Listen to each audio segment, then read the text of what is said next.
Hey, welcome to another episode of Chad's Beer Reviews. Continuing with the BJCP style guidelines, we're on category 13, brown British beer.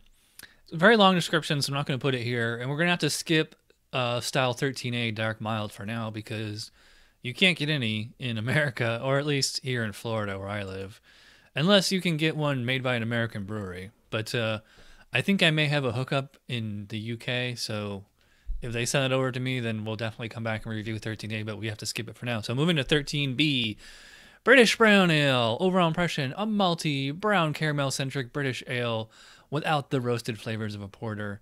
And for that, I got, if you know me, this at one time was one of my all-time favorite beers, Samuel Smith's Nut Brown Ale.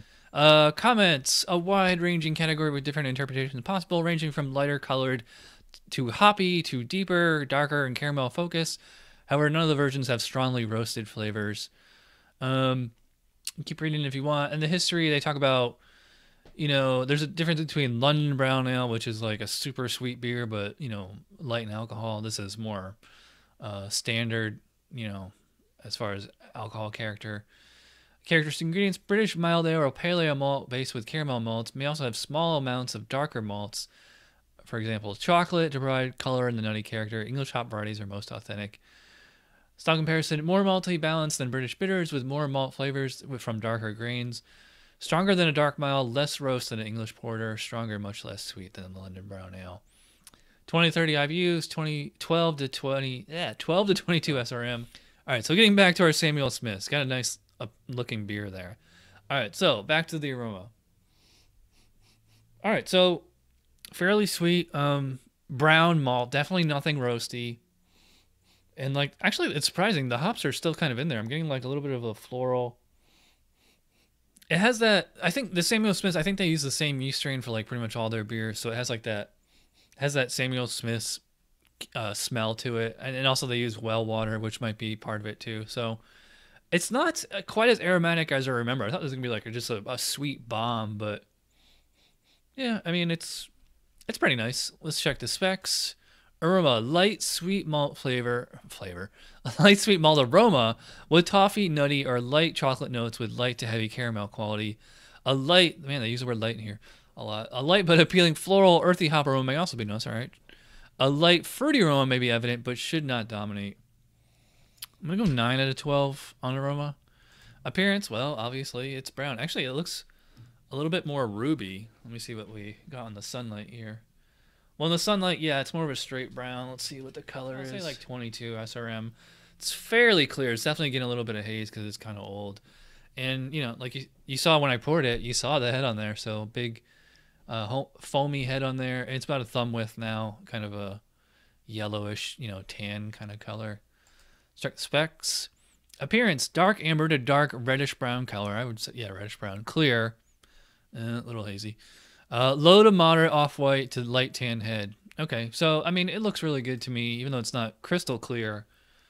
It's certainly not like the Cooper Sparkling, the other day. So, all right, so, best part, cheers.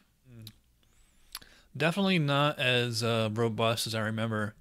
In fact, I think I get a little bit more hops than malts on here.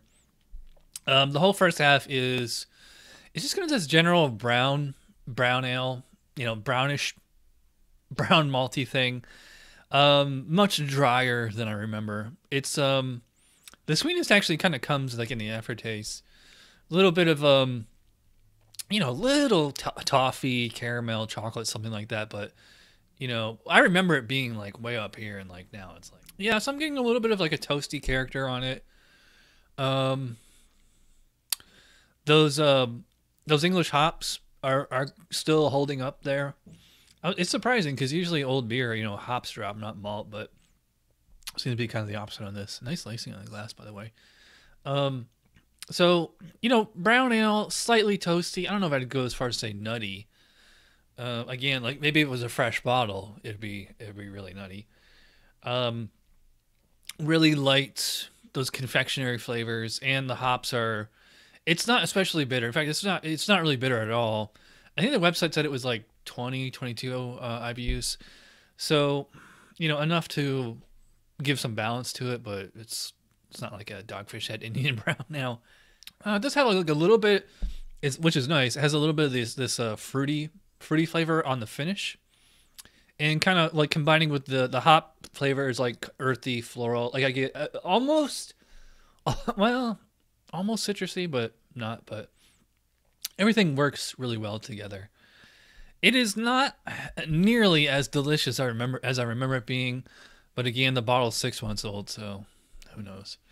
Let's check the specs. Flavor, general to moderate malt sweetness. Yeah, I'd say general. Somewhere between general and moderate.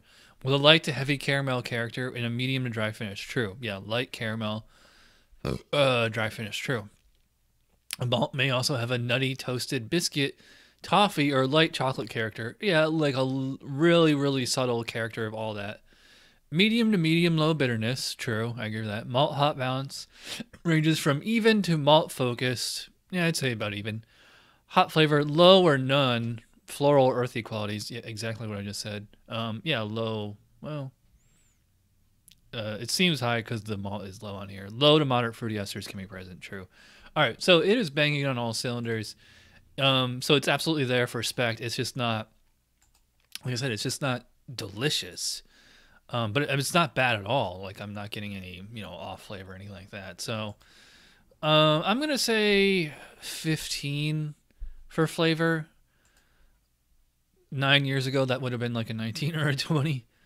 Mouthfeel, probably put about medium body, medium high carbonation, very smooth. It's not refreshing, but it's really easy to drink, and I think it's 5% ABV. It doesn't say on the bottle here, but I would still probably call this sessionable.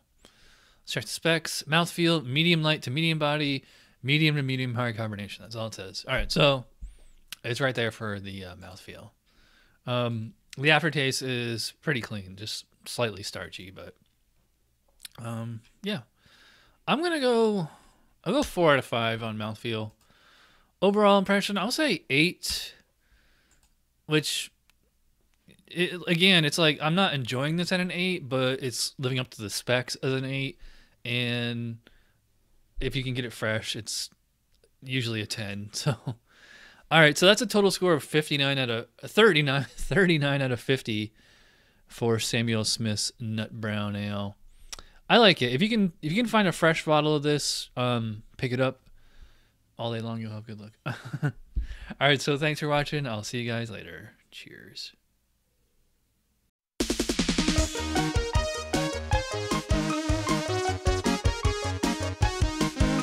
Somebody brewed it. Chad just reviewed it. Thanks for watching Chad's Beer Review. Trust me, the next episode will be a lot better.